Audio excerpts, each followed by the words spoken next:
Donostian krisi egoratik irteten? Bai, nik uste baietz. Pizkanaka, baina beste laitasun bat nabari da kalean, dendetan.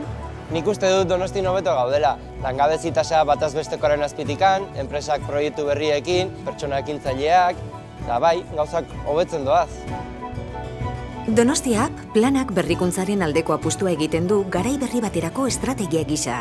Behar duten pertsonei eta ETEI laguntzeko ahalegin handiak egiten jarraitu behar den garaia. Alabaina, datuen arabera, agertokia baikorra da eta horretaz baliatu behar dugu hazkundeak eta proiektu berriak sendotzeko. Donostia App 2016ko 7,5 milioi euro inguruko aurrekontuarekin berrikuntzaren eta herritarren, enpresen eta auzoen garapen kohesionatuaren aldeko apustua egiten duen udal estrategia da. Plan bat emakumearentzako. Gizonezkoarentzako. Haientzako.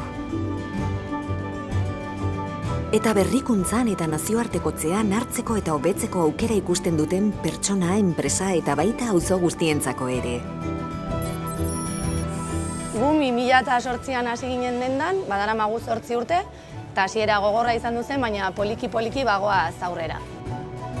Astebukaran jende mordoska bat etortzen dela eta hori esker beste pertsona bat kontratatu dugu. Jendea ikusten da beste alaitasun batekin, beste jokara batekin. Gure ikuspegitik, hazkundea eta enplegua sortzeko oinarriak 3 dira. Produktu eta zerbitzuen berrikuntza, enpresa eta erakundeen arteko kolaborazioa eta nazioartekotzea. Donostia planak, bultzada ekonomiko izan nahi du iraunkortasunean, gizarte kohesioan, kalitatea enpleguan eta per capita aberastasunean Europan aurrean kokatzen laguntzeko. Berritzen eta hazten lagunduko diguten harremanak ezartzeko munduari begiratzen dion hiri bihurtzeko. Lankidetza publiko-pribatuak plan honetan parte hartzen duten 70 eragile baino gehiago biltzen dituen niri. Azken batean, krisi egoeratik irteten ari izateaz harro dagoela aitor dezakegun hirian.